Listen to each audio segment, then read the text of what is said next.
Okay, we're here again. This is BP's RV mechanical lessons part 8, I think. I noticed this morning when I got up that and I just drove into the city to go and do a bit of touristy stuff, that my battery gauge on my dashboard had gone from sitting pretty much where it should, halfway, to right down the bottom. And I kind of shit myself thinking, fucking don't tell me the alternator's gone again.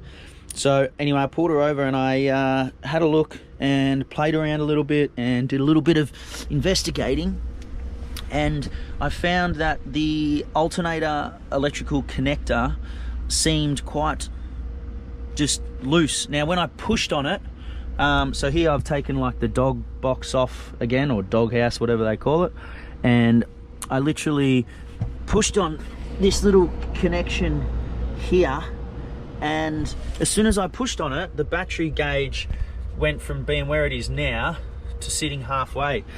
So I literally just pulled it out, and this is the old connector, which is pretty cooked. And I've just been inside to Pep Boys Auto, walked in the door, took this in and just said I need another part, and they gave me a brand new part with some good healthy looking wire connections in there.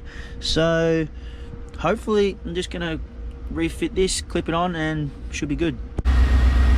We have a win, another small win for Ben, and one giant leap for RV life.